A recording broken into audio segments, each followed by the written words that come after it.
Avant de découvrir l'islam, ma vie était dans le chaos. J'ai idolâtré les États-Unis comme s'il s'agissait d'une religion. Le drapeau était mon symbole sacré, quelque chose en quoi je croyais aveuglément. Comment suis-je passé de la haine des musulmans à l'envie de leur faire du mal?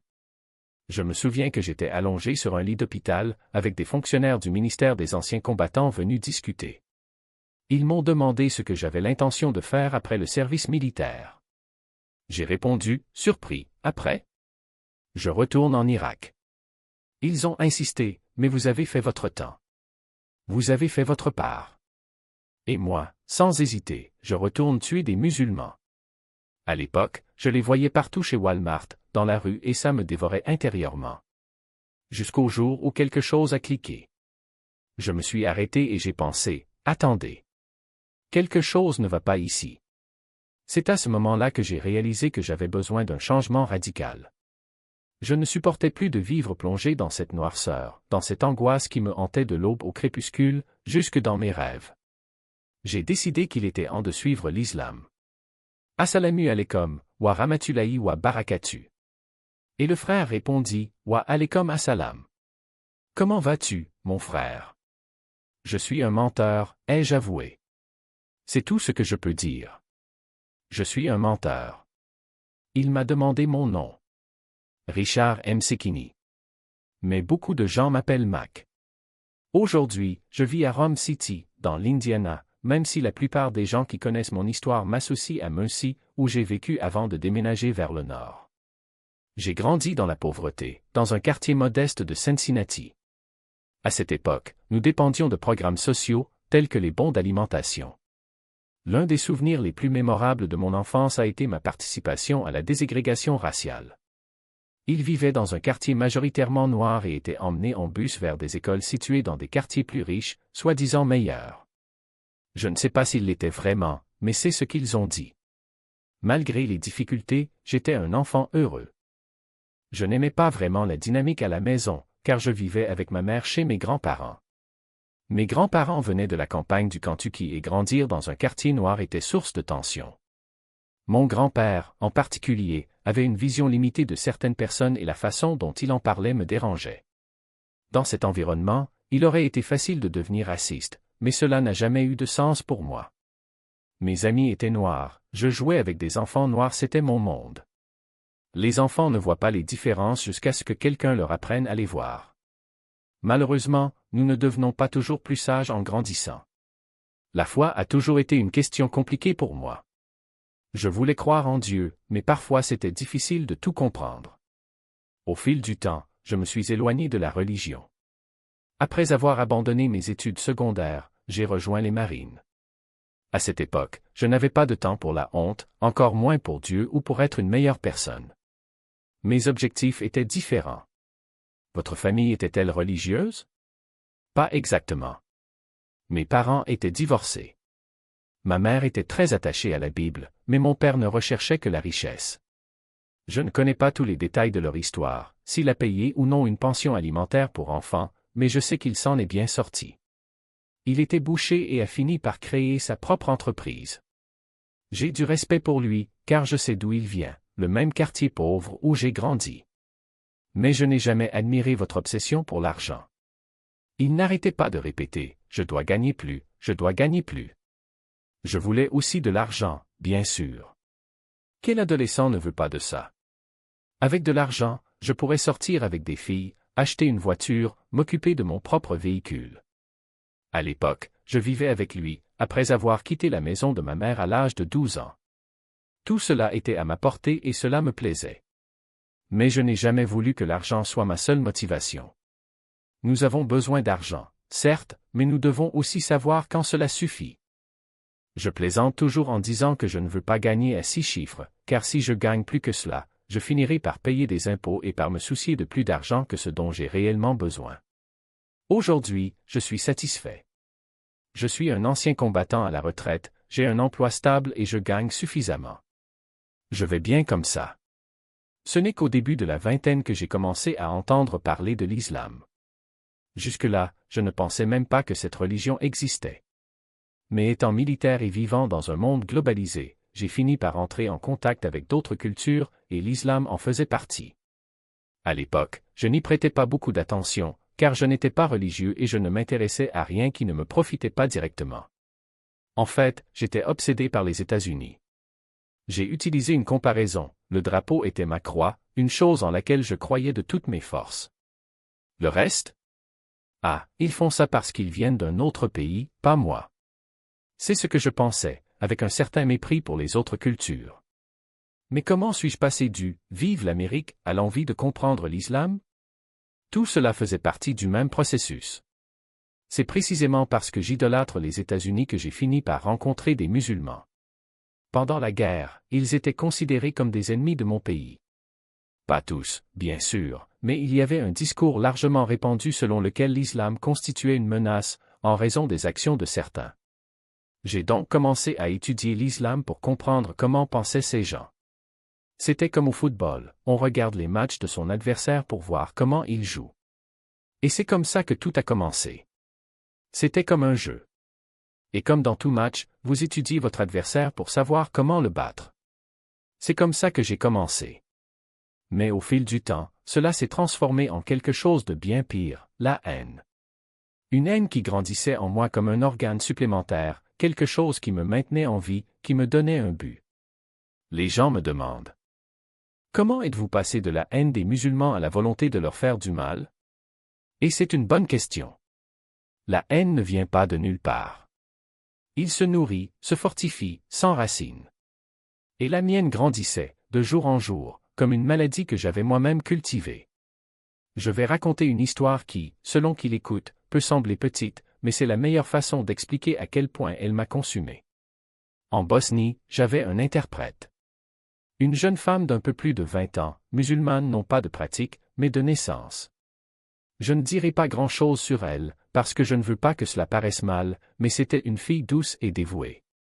Elle s'est occupée de nous, même lorsque nous étions en territoire hostile, dans les villages serbes, où la tension était palpable. Un jour, j'ai dû rencontrer un chef de police dans l'un de ces quartiers. Je sentais l'atmosphère lourde, elle traduisait, lui et moi face à face, échangeant des mots vides de sens. Mais quelque chose n'allait pas. Son corps le trahissait, les épaules tendues, les yeux évitant les miens. Il en a dit plus qu'elle ne m'en a dit. J'ai arrêté la conversation. Je l'ai regardé et lui ai demandé: est-ce qu'il vous intimide? Elle hésita, mais admit: il a dit certaines choses, pas très gentilles. Je n'ai pas eu besoin d'y réfléchir à deux fois. Je me suis levé, M4 croisé sur la poitrine, je l'ai pointé droit dans sa direction et je lui ai dit: répétez mot pour mot ce que je dis. Si vous n'avez rien de bon à dire, taisez-vous. Elle a traduit. L'homme se rassit sur sa chaise, les mains en l'air, se rendit. Je n'ai pas toléré ça. Je l'ai fait pour elle parce qu'elle était mon interprète, ma responsabilité. Tout comme j'ai protégé mes hommes, je me suis mis dans la ligne de mire pour elle. Mais sur cette même base, à Eagle Base, des amis des sergents comme moi se sont assis avec moi dans le réfectoire et en ont parlé. Mec, tu dois arrêter cette haine envers les musulmans. Surtout ici en Bosnie, ils ne t'ont rien fait. J'ai répondu sans hésiter: ils ne l'ont pas encore fait.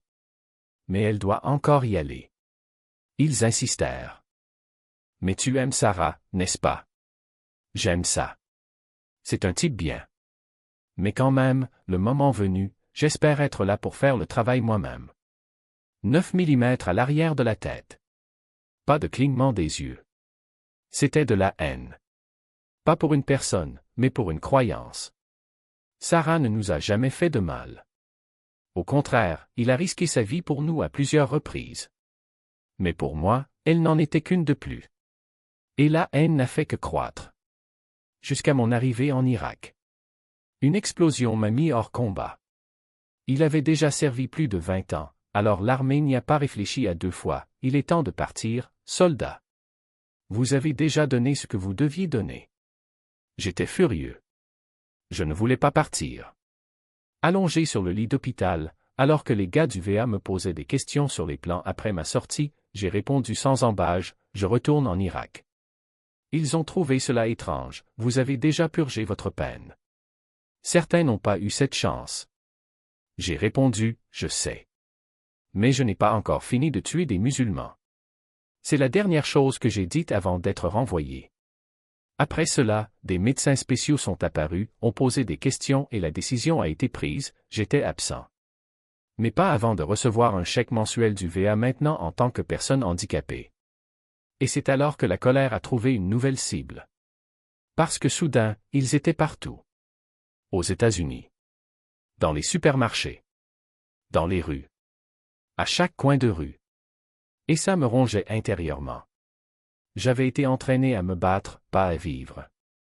Ne pas voir mes ennemis se promener librement, comme si de rien n'était. Alors, j'ai commencé à planifier. Tout d'abord, j'ai pensé à une cible, le centre islamique Muncie. C'était au milieu d'un quartier résidentiel, près de l'université Ball State. Cela n'est pas possible, ai-je pensé. Beaucoup d'Américains dans le coin. Non pas que je me soucie d'eux, dans mon esprit, personne dans ce bâtiment n'était un véritable Américain. Mais je ne voulais pas attirer inutilement l'attention. Alors j'ai attendu. Il m'a fallu presque 3 ans pour tout mettre en place. Acheter du matériel, étudier les routines, affiner le plan. Jusqu'au jour où il déménage. Le centre islamique occupait un bâtiment commercial isolé au milieu de nulle part. Parfait. Maintenant oui, ai-je pensé. Il est temps. J'ai commencé à jouer avec cette idée, à rire intérieurement, à imaginer les dégâts. Ça va être magnifique. Et puis, comme si le destin voulait me tester, quelque chose a changé. Quelque chose auquel je ne m'attendais pas, dit comment les choses devraient être. Mais ce sont les gens qui déforment, qui choisissent ce qui convient, qui transforment les paroles sacrées en armes. Et j'étais trop aveugle pour le voir avant. J'étais donc là, assis dans la mosquée, à écouter un vieil Afghan expliquer l'importance de la charité. Il parlait avec un calme qui m'irritait, parce que je voulais de la haine, je voulais une justification pour ce que j'avais prévu de faire. Mais il a simplement dit, si tu as 2 manteaux et que ton frère n'en a pas, l'un d'eux lui appartient. Et j'ai pensé, c'est de la faiblesse. C'est de la naïveté. Puis un jour, il m'a regardé dans les yeux et m'a demandé, pourquoi es-tu ici, vraiment? J'ai presque ri. Pour apprendre, mentis-je. Mais il secoua la tête, comme s'il le savait déjà. Non. Vous cherchez quelque chose. Et si vous ne le trouvez pas ici, vous irez chercher ailleurs. Mais soyez prudent, car ce que vous cherchez n'est peut-être pas ce dont vous avez besoin. J'étais énervé. Pour qui se prenait-il pour me donner une leçon? J'étais le gars qui avait un plan, qui savait ce que je faisais. Mais ces paroles sont restées gravées dans ma tête, comme une épine. Et plus je lisais, plus je voyais, le Coran n'était pas ce que j'imaginais. Ce n'était pas un manuel de guerre, ce n'était pas un appel à la violence. C'était un livre sur la miséricorde, sur la justice, sur la manière de traiter les autres. Et les gars que je détestais? Ils n'ont même pas suivi cela correctement. Puis un soir, j'étais de nouveau là-bas, mangeant un plat de riz et d'agneau qu'une des femmes avait préparé. Elle m'a souri, même si elle savait que je n'en faisais pas partie. Vous êtes les bienvenus ici, dit-il, comme si c'était la chose la plus naturelle au monde. Et j'ai réalisé, ces gens n'étaient pas mes ennemis. C'étaient juste des gens qui essayaient de vivre, d'être meilleurs, comme tout le monde. Comment j'aurais dû essayer? C'est à ce moment-là que tout s'est effondré. Parce que si ce n'était pas eux le problème, alors qu'il était. Je. Le système? La guerre qui m'a brisé? Je ne savais pas. Mais une chose était sûre, je n'en pouvais plus. Pas après avoir vu le visage de ma fille, pas après avoir entendu ces mots, pas après avoir réalisé que j'étais sur le point de détruire des gens qui, au fond, étaient autant de victimes que moi. Alors, j'ai arrêté. J'ai gardé les explosifs, j'ai brûlé les plans et j'ai commencé à me demander, et maintenant? Que dois-je faire de toute cette colère, de toute cette douleur? Car une chose était claire, je ne pouvais plus blâmer les autres pour ce que je ressentais. Et peut-être, juste peut-être, que la réponse ne résidait pas dans la destruction, mais dans la compréhension. D'essayer de le réparer, même s'il était trop tard. En public, elle me tirait par le bras avant que j'ouvre la bouche. Mais ça? C'était différent. Elle a vu les policiers, les menottes, le chien renifleur, et savait qu'il ne s'agissait pas d'une autre bagarre dans un bar ou d'un commentaire sur Facebook. C'était réel. Et moi, là, au milieu de la pelouse, j'ai réalisé que ma colère avait été plus grande que moi. Ce qui suivit fut un véritable tourbillon. Interview, interrogatoire, regard suspect au supermarché. Mais aussi quelque chose d'inattendu, des gens qui me recherchent. Pas pour me juger, mais pour comprendre. Le professeur qui m'écoutait dans ce cours n'était pas le seul. Des étudiants, des collègues et même des étrangers m'arrêtaient sur le campus juste pour dire « je n'y avais jamais pensé comme ça ». Et du coup, je n'étais plus du genre à vouloir tout faire exploser. C'était le gars qui s'était arrêté à temps. Même aujourd'hui, quand quelqu'un me demande à quoi ressemble ce changement, je réponds par une simple vérité, ce n'est pas le Coran qui m'a sauvé. C'était une chance de réaliser que je n'avais pas besoin d'être le monstre qu'il voulait que je sois. Cette colère, aussi justifiée soit-elle, est un poison qui ne fait que détruire ceux qui la portent. Et qu'au final, la seule chose qui explose vraiment, c'est l'illusion que la violence résout tout. Ma fille a grandi en me considérant comme un homme qui a failli faire le pire mais qui a choisi autrement. Et c'est peut-être ce qui compte le plus. Pas ce que j'ai failli faire, mais ce que j'ai décidé de faire par la suite. Parce qu'au fond, nous avons tous en nous un entrepôt abandonné. Ce qui compte, c'est ce que nous y gardons et ce que nous choisissons de détruire. Qu'elle essayait toujours de rester à l'écart de toute personne ayant l'air musulmane. Emmenez-moi de l'autre côté de la ville ou quelque chose comme ça, dit-il. Mais elle n'a jamais su jusqu'où cela allait. Et puis, tout d'un coup, tout le monde a commencé à entendre l'histoire. Et j'étais là. L'avez-vous dit aux gens du centre islamique? Pas même après l'arrivée du FBI. Même si, je l'avoue, j'avais la poitrine plus gonflée lorsque j'allais à la mosquée pour prier, comme si l'enquête me rendait plus légitime. Je suis plus musulman maintenant, pensais-je. Mais il n'a rien dit. Pourtant, les rumeurs ont commencé. Ce type ferait exploser la mosquée. Et puis, mon frère, j'ai rencontré une femme incroyable, une réfugiée afghane dont le mari est médecin. Une personne extraordinaire, une de celles que la communauté appelle « Mère Teresa mensuelle ». Elle m'a invité à dîner chez elle, entouré de personnalités influentes, et j'ai réalisé qu'il y avait quelque chose dans l'air. Tout le monde me regardait avec méfiance, sauf Bébé Entertainment. Elle s'est assise devant moi, droite, et a laissé échapper. Alors, j'ai entendu dire que vous alliez faire sauter la mosquée. Mon Dieu! C'était comme recevoir un coup de poing dans le ventre. J'ai senti mon sang monter, mes yeux me brûlaient. Et j'ai dit, ouais, bébé, j'étais ce type. Et là, devant 3 couples, nous avons eu une conversation longue et difficile. Je voulais dire les mots justes, ceux qui arrangeraient tout, ceux qui prouveraient que je n'étais plus cet homme. Je t'aime, ai-je essayé. Certains ont compris. D'autres non.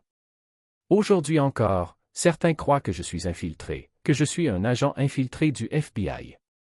Pourquoi devrais-je travailler pour le gouvernement si je te déteste, je demande. J'ai été autrefois président du même centre islamique que j'ai failli détruire. J'ai déjà parlé des conventions. Je ne sais pas comment prouver que j'ai changé plus que ça. Ce qui fait le plus mal, c'est de penser à ces gens, en particulier à ceux de Muncie, qui m'ont montré un chemin différent, que j'ai presque condamné à tant de souffrance. Cela me hante. Et tu sais quoi? Je ne veux pas oublier. Je ne veux pas effacer le fait que j'étais autrefois ce monstre. Parce que si j'oublie, comment vais-je reconnaître les autres comme moi? Non pas pour les délivrer, mais pour les transformer. Pour dire, change ton cœur. L'un des plus grands compliments que j'ai jamais reçus a été un commentaire sur Internet. Si un dur comme vous pouvez changer, peut-être que je pourrais aussi repenser mes affaires. Cela résume tout. Je me souviens d'une histoire que ma mère m'a racontée à propos d'un homme qui a vu son fils se convertir à l'islam. Et combien de vies ont été touchées depuis? Pas seulement les musulmans, nous tous. La force ne réside pas dans le nombre de personnes que vous intimidez, mais dans le nombre de personnes que vous inspirez. Un vrai dur à cuire n'est pas celui qui frappe le plus fort, mais celui qui sait retenir l'attention de quelqu'un et, avec des mots, planter la paix. C'est le plus fort de tous. Et au moment où j'ai réalisé que l'islam était la vérité, c'était la fin de mes ténèbres. Je ne cache pas le fait que j'ai reçu un diagnostic de SSPT. J'ai encore des cauchemars, pas des rêves de Disneyland, non. Ce sont les échos de ce que j'ai fait, de ce à quoi j'ai participé. Je ne demande pas de pitié. C'était mon choix. Et s'il y a une dette à payer, laissez les rêves venir. Ils sont le prix. Mais à travers tout cela, quelque chose est devenu clair. L'un des mécanismes que nous avons utilisés pour faire face à ce que nous avons fait était de déshumaniser l'ennemi. Pourquoi regarder quelqu'un dans les yeux et lui ôter la vie? Aucun être humain normal ne le peut. Vous avez besoin de quelque chose de brisé en vous pour agir ainsi. Alors quand il parle de tueurs en série, je comprends. Il y a là une folie passagère, un échec. Nous, les soldats, avions nos astuces. Certains ont noyé leur culpabilité dans l'alcool, d'autres dans la drogue. J'ai bu. Mais ça m'a rongé. Puis ils m'ont dit, imaginez que vous êtes au stand de tir. C'est juste une cible en papier. Vous ne ressentez rien. Et pendant un moment, ça a marché. Recommencer. Parce qu'au final, il n'y avait pas qu'elle qui ne comprenait pas. Le monde entier ne semblait pas comprendre. Et moi? Je n'ai pas vraiment compris non plus. Je savais juste que quelque chose en moi s'était brisé et essayait soudainement de se recoller, morceau par morceau. Les premiers jours, c'était comme marcher sur une corde raide. Chaque pas était un doute, chaque respiration, une épreuve. Je me réveillais et me regardais dans le miroir, essayant de reconnaître l'homme là-bas. Il n'était plus le soldat, il n'était plus le type qui noyait sa culpabilité au fond d'une bouteille. C'était autre chose. Quelque chose qui n'avait pas encore de nom. Et c'était effrayant. Au début, ma femme pensait que c'était une phase. Tu reviendras à la normale, disait-elle, comme si « normal » était un endroit sûr où je pouvais retourner. Mais je savais déjà qu'il n'y avait pas de retour en arrière. Pas après avoir vu la cible en papier saigner. Pas après avoir compris que chaque balle que j'avais tirée avait laissé une marque sur moi, pas sur eux. Et maintenant, ces marques criaient. Le Coran a été la première chose qui m'a apporté un peu de paix.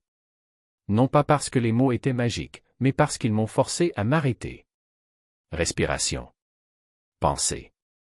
Et, pour la première fois depuis des années, je ne courais pas. Je ne m'enfuyais pas.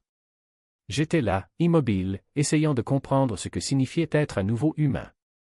Les gens de la mosquée ne me traitaient pas comme un monstre. Ils m'ont traité comme quelqu'un qui avait besoin d'aide. Et c'était plus que ce que je méritais. Un frère m'a dit un jour, « Tu n'es pas ce que tu as fait. Tu es ce que tu choisis d'être maintenant. » Et je l'ai attrapé comme si c'était la dernière bouée de sauvetage. Mais la vie n'est pas un conte de fées. Il ne suffisait pas de dire « Je suis musulman » et voilà, tout était résolu. Il y a eu des regards suspicieux, des questions envahissantes, des moments où je doutais moi-même de la réalité. Et il y avait le FBI. Ils se sont présentés à ma porte comme si j'étais une menace, comme si ma foi était un crime. J'ai dû expliquer, répéter, prouver que ce n'était pas ce qu'ils pensaient. Et au milieu de tout cela, ma femme essayait encore de comprendre. Elle m'a vu prier et a froncé les sourcils. Est-ce vraiment nécessaire? Il a demandé. Je ne savais pas comment répondre.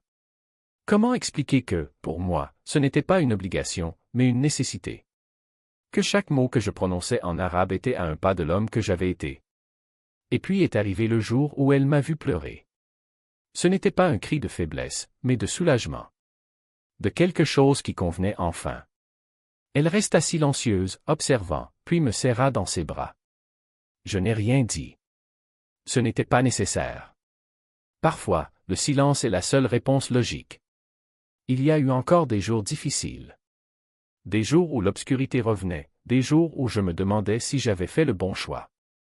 Mais ensuite j'ai regardé les gens autour de moi, la communauté qui m'accueillait, et j'ai compris que je n'étais pas seul. Que même quand je ne croyais pas en moi, il y en avait qui y croyaient. Et peut-être que c'était ça. Peut-être que la foi ne consistait pas à avoir toutes les réponses, mais plutôt à avoir le courage de continuer même sans elles.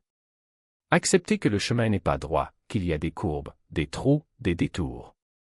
Mais au final, ça vaut le coup. Parce que, pour la première fois depuis longtemps, je ne courais plus. J'essayais de vivre. Et c'était un début. S'éloigner parce que ça ne marchait pas. En fait, elle a pris la shahada de mon frère Sebel. Beaucoup, en fait. Oui. Et il a emmené Shahada avec lui, et c'était une belle chose, mais j'essayais toujours de tout comprendre. Puis, sortie de nulle part, elle est venue vers moi et m'a dit que la seule raison pour laquelle elle avait fait cela était parce que moi et la douleur que je lui avais causée lui faisaient tellement mal. Cela m'a profondément blessé, car c'était quelque chose que je prenais extrêmement au sérieux. Tu l'as fait juste pour être plus proche de moi, dis-je. Non, cela n'a rien à voir avec moi. C'est votre relation avec Dieu, avec votre propre foi. Il ne s'agit pas de moi, tout comme le fait que je sois musulman ne vous concerne pas. Cela a juste créé un conflit et cela m'a beaucoup blessé. Je ne savais pas comment gérer cela et nous avons fini par nous séparer. Mais nous parlons toujours, car nous avons maintenant une fille qui est à l'université. Et c'est pour ça qu'il y a des mois, j'ai eu une chambre d'hôtel. Elle est à 2 heures de chez moi maintenant, et je voulais y passer un week-end parce qu'elle est junior à Ball State. Bientôt, il obtiendra son diplôme et ira à la faculté de droit. Je te verrai passer du côté obscur, hein, ai-je plaisanté. Les Warriors ne sont pas mes amis, je dis juste. Je pourrais même acheter quelque chose, mais je ne sais pas pourquoi, parce que je ne vais pas l'utiliser. Elle rit, mais s'arrêta là. Mais tu sais, je parle toujours tout le temps à mon ex-femme. Notre concentration maintenant est notre fille. Et c'est drôle, parce que l'autre jour, nous parlions du film dans lequel elle jouait, et j'ai dit, tu sais, quand tu étais petite, tu étais mon ombre. Je ne pouvais aller nulle part sans toi. Si je quittais la maison sans t'emmener, tu serais dévastée. J'ai adoré ça. Et maintenant? Désormais, elle ne se présente que lorsqu'elle a besoin d'argent pour l'essence. J'ai raconté cette histoire à un ancien combattant en Virginie, et il a ri, m'a pris la main, y a mis une facture et a dit, tiens, de l'argent pour l'essence pour ta fille. Je pensais que c'était 5 $, mais quand je suis arrivé à l'hôtel et que j'ai vidé mes poches, c'était 50. Dois-je lui dire? Je pensais. Finalement, j'ai compté. Et j'ai donné l'argent.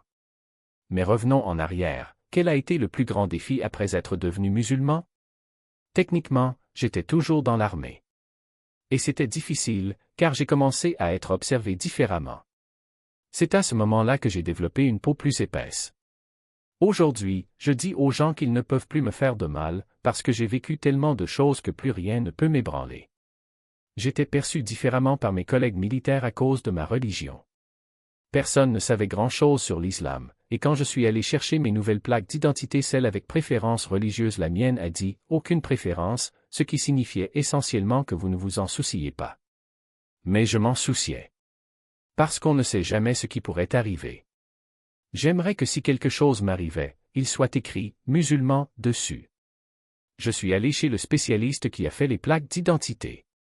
C'était un soldat de première classe et j'étais un E7. Alors, Mac, comment vas-tu? Il a demandé. Tout, mec. J'ai besoin d'une nouvelle plaque d'identité. Il a installé la machine et a demandé, quelle religion? Il m'a regardé avec un sourire, comme s'il savait déjà que j'étais du genre à ne pas suivre la norme. Allez, qu'est-ce qu'il y a? A-t-il insisté, s'attendant à ce que je dise quelque chose d'absurde. Et puis j'ai dit, Islam. Je veux que vous mettiez, musulman. Il écarquilla les yeux. Sérieux. Tout le monde savait qu'avant, j'avais une attitude très différente envers les musulmans. Oui, vraiment, répondis-je. Il hésita, mais l'écrivit. Le lendemain, mon habilitation de sécurité a été suspendue. Un gros problème, car j'étais sur le point de prendre ma retraite, ce qui ne se règle pas du jour au lendemain. Ils m'ont pris mon permis dans les 24 heures, simplement à cause d'une plaque d'identité. Les gens ont commencé à me regarder étrangement, comme s'ils se sentaient désolés. Ça faisait mal. Non pas parce que je me souciais de ce qu'ils pensaient, mais parce que j'avais soudain l'impression de quitter l'armée sans la reconnaissance que je méritais. Comme s'ils voyaient de la honte en moi, alors qu'il n'y avait aucune raison pour cela. Mes parents, ma mère est décédée, mais mon père et ma belle-mère, je ne sais pas comment les gérer. Mon père m'a dit un jour que je pouvais leur rendre visite à Milford, dans l'Ohio, à 3 heures de chez moi. Je descends le mois prochain, répondis-je. On se parle encore, on échange des messages, on fête les anniversaires. Mais je ne l'ai pas vu depuis 5 ans. Nous n'avons jamais eu de relation étroite. Adolescente, j'ai été expulsée de l'école lors de ma dernière année de lycée. Je ne suis revenu qu'après avoir rejoint les Marines parce que j'avais besoin de leur prouver quelque chose. Mon père a été marine pendant 4 ans et j'ai dû montrer que j'en étais capable aussi. Vous êtes toujours le bienvenu ici, a-t-il déclaré. Mais on ne parle pas d'islam quand on est dans l'Indiana. Je n'ai pas compris ce que cela signifiait. Ce qui est devenu clair, c'est, l'enfant qu'ils imaginent est le bienvenu. Mais vous ne l'êtes pas. Parce que je ne peux pas être qui je suis là-bas. Je ne prêche pas, je ne leur demande pas d'enlever leur chapeau, je ne fais rien de tout cela. Mais pour eux, c'est déjà trop. Remarquez le simple fait de s'asseoir ensemble à table. Dans le passé, les familles se réunissaient pour manger, parler, rire et même se battre, mais elles étaient là, présentes. Aujourd'hui, chacun a son assiette devant la télé, son téléphone portable, ou même en mangeant seul dans la voiture. La connexion a été perdue, et avec elle, l'humanité. Parce qu'il ne s'agit pas seulement de nourriture, mais aussi de gestes. Il s'agit de s'arrêter une seconde, de regarder quelqu'un dans les yeux et de dire « vous comptez ». Votre présence ici compte. Et c'est ce que l'islam m'a si profondément appris. Il ne s'agit pas seulement de prier 5 fois par jour ou de jeûner pendant le ramadan, il s'agit aussi de cette hospitalité, de cette ouverture. Il s'agit de prendre ce qu'il y a de plus intime, de plus personnel, la recette de votre grand-mère, l'assaisonnement que seule votre mère sait faire et de l'offrir à un inconnu. Pas par obligation, mais parce que vous le voyez comme un frère, une sœur. Parce qu'au fond, nous avons tous faim de quelque chose de plus grand qu'une assiette de nourriture, nous avons faim d'appartenance. Et regardez comment cela est lié à ce que j'ai vécu en tant que vétéran. Sur les champs de bataille, on apprend vite que l'ennemi n'est pas un visage, c'est une idée. Un uniforme, un drapeau, un ordre. Mais quand vous enlevez tout cela, quand vous voyez ce soldat de l'autre côté pleurer sa mère, effrayé et qui manque de chez lui, alors vous réalisez qu'il est comme vous. Et puis, mon frère, la guerre perd son sens. Parce que la haine est facile. Il est difficile de voir l'humanité chez les autres, surtout quand tout autour d'eux dit qu'ils sont moins.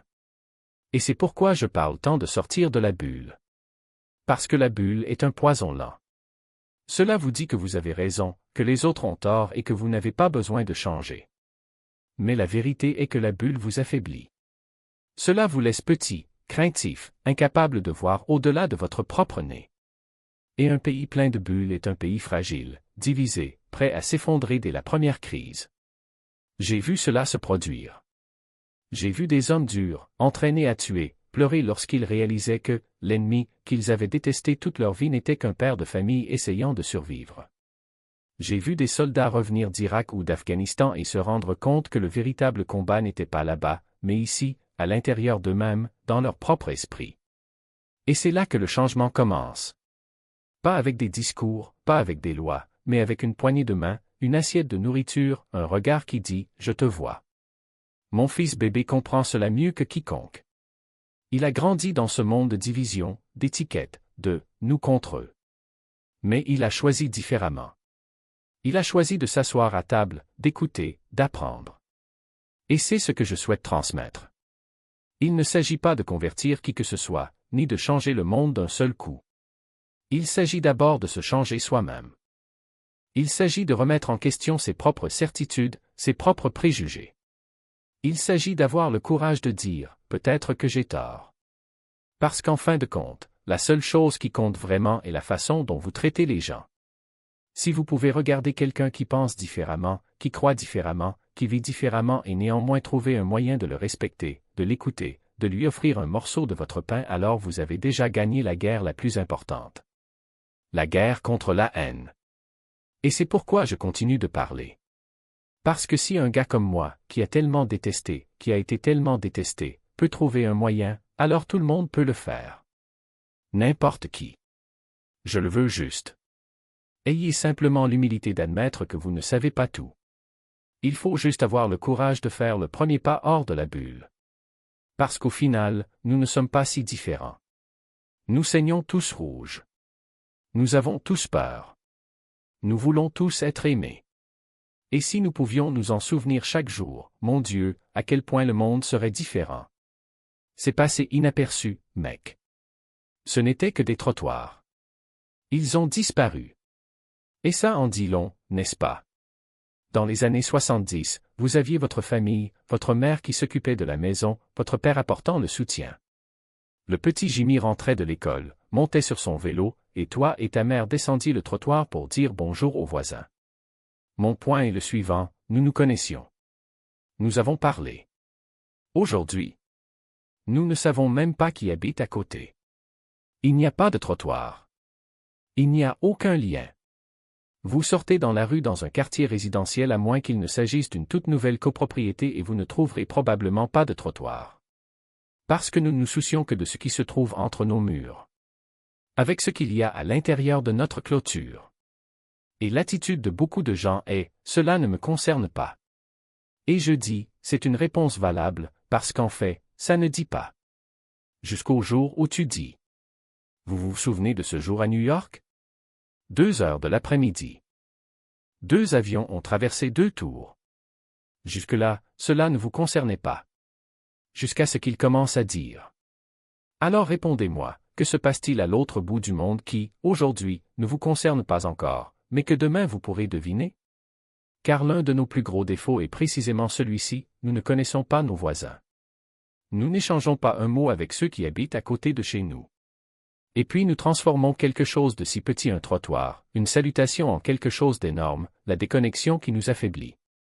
Je devrais être mort. Non seulement à cause de ce que j'avais prévu pour moi-même, mais parce qu'en réalité, j'aurais déjà dû mourir plusieurs fois. Dans chaque conflit que j'ai traversé, je suis parti blessé, en racontant à peine l'histoire. Mais jamais assez. Jusqu'à la dernière fois, j'ai commis une grosse erreur et cela m'a fait disparaître du tableau. Mais quelqu'un m'a gardé en vie. Quelqu'un qui n'avait aucune raison de le faire. Quelqu'un qui m'aimait alors que je ne le méritais pas. Et ça fait mal de l'admettre, parce que je voulais revenir en héros. Je voulais qu'il me voie comme celui qui a donné sa vie pour son pays et dont on se souviendra avec honneur. Mais ce n'était pas comme ça. Et au début, je détestais ça. Je détestais ça parce qu'il avait un plan pour moi et je ne le comprenais pas. Aujourd'hui, j'espère vivre ce projet. J'ai pris toute l'obscurité que je portais, toute la colère, toute la haine, et j'ai essayé d'en faire quelque chose qui avait du sens. En lumière. Pas pour moi, pour les autres. Pour montrer qu'on peut voir les choses différemment. Et c'est pourquoi je l'aime. Parce qu'après tout ce que j'ai fait, il était toujours là. Je ne comprends pas. Ça ne devrait pas être comme ça. Mais c'est le cas. Et je n'ai pas de mots pour décrire à quel point cela me surprend, à quel point cela me remplit de gratitude. Il a choisi d'investir en moi. Il a choisi de me garder pour que cette histoire puisse exister. Pour qu'elle puisse toucher d'autres vies. Et je ne le sais que parce que d'autres me l'ont dit. Je ne dis pas. Écoutez ce que j'ai à dire, faites ce que je dis. Ça ne marche pas comme ça. Je ne suis personne de spécial. Je n'ai qu'une seule histoire. Et si vous prêtez attention aux leçons que j'ai apprises, peut-être, juste peut-être vous pourrez en appliquer certaines. Et puis, oui, votre vie peut changer. En attendant, voici le Coran. Revenez quand vous avez des questions. Oui, je devrais. Cela devrait vraiment. Quel est l'un de vos hadiths préférés? Je n'ai pas de favoris. Il y en a tellement. Je ne les qualifierai même pas de profonds, car pour moi, ils sont juste évidents. Ils sont simples. Directs. La religion a été faite pour être ainsi, facile à comprendre. Bien sûr, il y a encore de grandes choses, comme la foi, vous ne verrez pas tout ce qui se passe dans les coulisses, et ce n'est pas grave. Mais si je devais choisir un verset du Coran. Celui qui tue une personne, c'est comme s'il tuait toute l'humanité. Celui qui sauve une vie, c'est comme s'il sauvait toute l'humanité. Celui-ci m'a fait tout remettre en question. Parce qu'à l'époque, c'était exactement le contraire de ce que je croyais. Si vous en tuez un, les tuez-vous tous? Si vous en sauvez un, les sauvez-vous tous? Comme ça? J'ai dû beaucoup réfléchir. Et c'est à ce moment-là que j'ai commencé à douter de mes propres convictions. Doutant de la guerre, de la violence, de l'idée que certains méritaient de mourir. Lorsque l'EI est apparu, j'ai pu constater par moi-même ce que c'était de ne pas avoir de règles. N'ayez aucune limite. Et il n'y avait rien d'islamique là-dedans, du moins, pas dans l'islam que je commençais à connaître. Il voulait tout détruire. Il ne se souciait de rien. Et quand j'ai lu ce verset, tout avait un sens. Comme si une lumière s'était allumée. En tuer un, c'est les tuer tous. En sauver un, c'est les sauver tous. Mathématiquement, cela n'a pas de sens. Mais humainement, oui. Parce que la vie a de la valeur. Et avant, pour moi, il n'y en avait pas. C'est pourquoi j'aime tant ce verset. Il m'a fait voir. Et c'est pourquoi, à ceux qui commencent tout juste à connaître l'islam, je dis, il ne s'agit pas de dogmes compliqués. Il s'agit d'un témoignage. Les religions précédentes avaient leurs histoires, leurs commandements. L'islam est venu avec le Coran, un livre qui non seulement enseigne, mais simplifie. Je ne suis pas un érudit, mais pour moi, c'était facile à comprendre. C'est peut-être comme ça pour une raison. Peut-être que ça m'a touché parce que j'avais besoin de le toucher. Et c'est vraiment un mode de vie simple. Structuré. Vous vous réveillez, vous le faites. Au bon moment, faites-le. Il y a le jeûne, la charité, la prière. Tout y est, depuis le début, avec en tête le bien-être physique et spirituel. Ce n'est pas compliqué. C'est juste une question de suivi. Croire. Et de se rappeler qu'en fin de compte, nous sommes tous égaux. Nous voulons tous être vus. Nous voulons tous appartenir. Et si on pouvait vivre comme ça, mec, le monde serait différent. Ce serait une rencontre de paix. Du soulagement, tu sais? Parce qu'au fond, nous passons toute notre vie à préparer ce moment. Ce n'est pas la peur. C'est une attente. C'est comme si, après avoir suivi si longtemps le chemin, vous étiez enfin arrivé à la maison. Et je réfléchis beaucoup à cela. Qu'est-ce que j'aimerais qu'ils disent? Il n'est pas nécessaire que ce soit quelque chose de grandiose. Peut-être juste un « tu as fait de ton mieux ». Ou encore « tu as essayé, et ça suffit ». Car en fin de compte, ce qui compte, ce n'est pas la perfection. C'est l'intention. C'est s'être réveillé chaque jour et avoir choisi, même lorsque le choix était difficile. Même quand personne ne regardait. Et écoutez, s'il y a une chose que j'ai apprise, c'est que les gens ne se souviennent pas de ce que vous dites. Ils se souviennent de ce que vous avez fait. La façon dont vous les avez traités. Si tu étais honnête, tu aurais pu mentir. Il était généreux alors qu'il aurait pu le garder pour lui. C'est ce qui reste. C'est ce qui compte vraiment. Ainsi, lorsqu'on me demande ce qui déroute le plus les non-musulmans à propos de l'islam, je ne commence pas par parler de loi ou de rituel. Je commence par la base, le nom. Parce que pour beaucoup de gens, Allah est un Dieu différent. Un Dieu étrange. Et ce n'est pas le cas. C'est juste un mot. Comme Deus en portugais, God en anglais, Dieu en espagnol. C'est la même chose. La même force. La même présence. La différence est qu'en arabe, il n'y a pas de pluriel. Il n'a pas de sexe. C'est juste lui. Pur. Aucune distorsion. Et je dis toujours, si vous prenez une Bible arabe, vous verrez, Allah, écrit dessus. Parce que c'est la langue. Ce n'est pas une religion. C'est la langue. Mais les gens s'y perdent. Ils pensent que c'est autre chose. Et puis les malentendus commencent. Je préfère donc simplifier. Dites Dieu. Parce que ce qui compte, ce n'est pas comment vous l'appelez. C'est comme ça que tu le vis.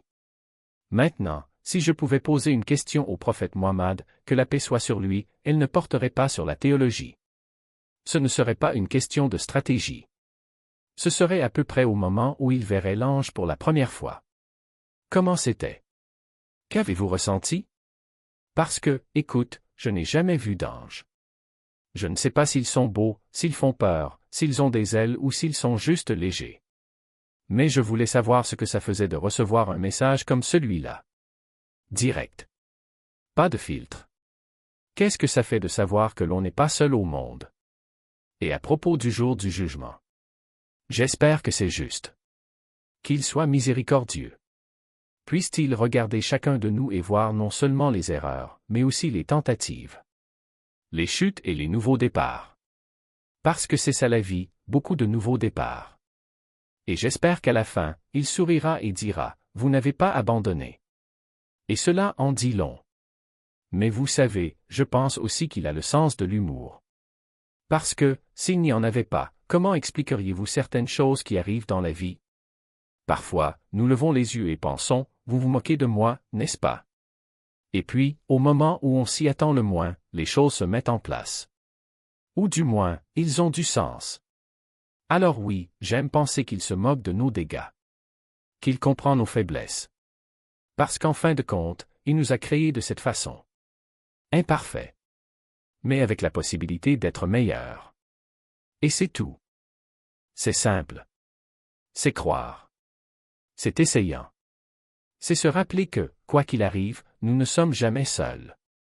Et qui ne s'est jamais réveillé au milieu d'une frayeur, le cœur battant à tout rompre, en se disant « C'était un coup manqué ?» La vie a ça. Une seconde avant, une seconde plus tard, et tout change. Et quand nous ouvrons les yeux et constatons que, malgré tout, nous sommes toujours là respirant, ressentant, vivant, c'est comme si quelqu'un là-haut nous faisait un clin d'œil et disait « Je te soutiens ». Il n'est pas nécessaire que ce soit un grand miracle. Parfois, c'est juste la main qui tient la nôtre lorsque nous trébuchons. L'ami qui surgit de nulle part, le médecin qui dit « Tu as eu de la chance », l'étranger qui nous tient la porte. Petit signe. Petite preuve que quelqu'un regarde.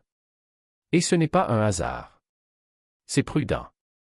J'ai été dans un endroit où la douleur est si forte qu'on se demande si on peut la gérer. Je me suis réveillé dans un hôpital, avec plus de questions que de réponses, et j'ai vu quelqu'un à côté de moi dire « Tu es un gars chanceux ». Et j'ai ri, car la chance est un petit mot pour expliquer l'inexplicable. C'est comme si l'univers entier avait conspiré pour me garder là, en un seul morceau, avec les bras et les jambes en place, avec des gens qui s'en soucient. Et voici la question, qui prend soin de moi? Il n'est pas nécessaire que ce soit un ange aux ailes blanches. Il se peut qu'il s'agisse simplement d'une voix dans le silence, d'un réconfort au milieu du chaos, d'une certitude qui surgit de nulle part et dit « Vous n'êtes pas seul ». Et c'est tout. C'est croire que, même quand on ne le voit pas, quelqu'un est là. Un clin d'œil à nous. Trouver un moyen. Parce qu'en fin de compte, la chance n'est pas la chance. C'est l'amour. C'est la main invisible qui nous tire en arrière quand nous pensons que nous allons tomber. Et c'est pourquoi nous avançons. Parce qu'au fond, tu sais que tu ne marches pas seul.